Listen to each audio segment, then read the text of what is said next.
हम लोग पूरे टीम ने कहीं भी ऐसा आंदोलन नहीं किया जिससे भी देश विरोधी गतिविधियों को चिन्हित किया जाए। हमने कहीं नहीं, धारा 144 होते हुए भी बरेली में हमने शांति और संवैधानिक पूर्व से अपनी बातें रखी और आज भी यहाँ पूरे प्रशासन के माध्यम से जो भी कोऑपरेट हुआ है, हम लोग शांति और संवैधानिक और लोकतांत्रिक से अपनी बातें रख रहे हैं।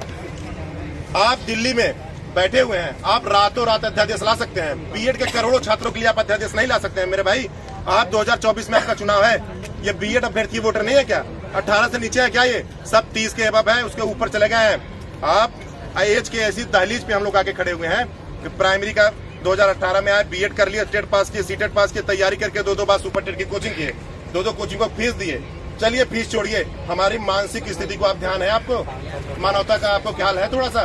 आप 5 साल की मेहनत मेरे भाई तुरंत आप एक झटके में खारिज कर देते हैं। हम कहते हैं सुप्रीम कोर्ट ने आदेश दिया है ना, दूसरा गजट लाइए ना, आरटीई की 2009 के फैसले पे आप संशोधन करिए ना, क्यों नहीं करेंगे? 2011 में आप अंदर 72,000 की वैकेंसी में बीएड वालों को लेते हैं, तो फिर कहाँ चली गई आपकी? 2018 में आप लेते हैं। आपकी रणनीतियां खराब है भाई साहब, हम लोग की शैक्षिक गुणवत्ता नहीं खराब है, आपकी रणनीतियां खराब है। हम लोग की शैक्षिक गुणवत्ता पे आप लोग सवाल नहीं करिएगा कि हम लोग पेडागोजी नहीं पढ़े हैं, हम लोग क्या नहीं पढ़े हैं। 15 नंबर का पेडागोजी पढ़ के आए हैं, सीटेट में सब क्वालिफाई हुए हैं। पागल है क्या हम लोग शैक्षिक गुणवत्ता को धारण किए हुए हैं? और भी आप 14 विषय पढ़ाते हैं, 14 से 17 विषय पढ़ाते हैं सुपर टेट के लिए, पूरा का पूरा कंटेस्ट हो रखा है। जिसको भी करना है आप खुले मंच पे, 40% न्यूनतम अर्हता थी, 22,000 सीटें खाली गई, 69,000 में वही शैक्षिक योग्यता 60-65 पे आके रुकती है।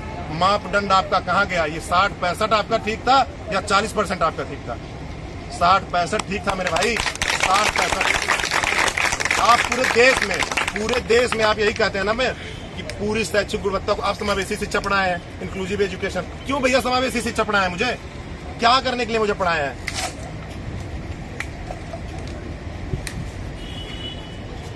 शैक्षिक गुणवत्ता को सुधारना हो, आप फिर से अपने गजट में सुधार करके नया गजट लाइए। ये जो बहुत से लोग कहते हैं ये ब्रिज कोर्स करा के इनको अंदर लिया जाता है, इनके पास अर्हताएं नहीं है मेरे भाई।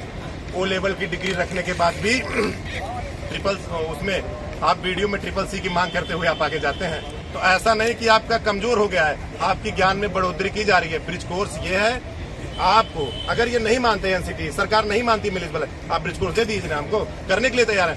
1.5 लाख लगा के हम लोग ये चीजें किए हैं। हम कह रहे हैं कि 40,000 लगा के वही अर्हताएं पूरी करेंगे। आप मानक तय करिए। आप आज तक सुप्रीम कोर्ट ने इनसे पूछा आप अभी तक क्या किए हैं, आपने क्या किया है ब्रिज कोर्स के लिए? शांत हो गए। इनकी मोहतरमा गई थी ना लेडीज, जो भी मोहतरमा शांत होकर मुख दर्शक होकर खड़ी हो गई। आप क्यों नहीं बोली भैया मेरी तरफ से बीएड वालों की? अगर ब्रिज कोर्स का आप सिलेबस नहीं दे पा रही हैं, कॉलेजों का पूरे कॉलेज वाले तैयार है ब्रिज कोर्स कराने के लिए, आप क्यों नहीं तैयार है सिलेबस देने के लिए? आप क्यों नहीं तैयार है कोर्स को परमिट करने के लिए? गलती आप में है, बीएड अभ्यर्थी में गलती नहीं है मेरे भाई। आप लोग ध्यान दीजिए, गुणवत्ता को सुधारिए। ऐसा न कर दीजिए कि सारे घर बेघर हो जाए। 3 महिलाएं पुरुष प्रयागराज से और जो भी जिला मुझे याद नहीं है, वहां से लोग आत्महत्या किए हैं। मानवतावाद आपके सभी मंत्रियों के, जो नुमाइंदे हमारे बैठे हैं सभी मंत्री, आप कहाँ चले गए भाई? सबके संज्ञान में होते हुए आप बीएड का नहीं बोल रहे हैं। ये पक्ष विपक्ष कहाँ चला गया? आप हिंदू करने आएंगे, आप मुसलमान करने आएंगे, आप लब जिहाद करने आएंगे मेरे भाई। जो आपके देश को नींव खड़ी कर रहा है शिक्षा के लिए, आप उनके लिए आगे नहीं आएंगे। ये है हमारा देश। आप इस देश में शैक्षिक गुणवत्ता को सुधारने के लिए बात करते हैं। आप ही आरटीई का एक्ट लाते हैं, आप संशोधन नहीं कर पाएंगे क्या? आप कुछ नहीं कर पाएंगे, सब कुछ कर लेंगे, लेकिन आपको बोलना ही नहीं है, आपको करना ही नहीं है।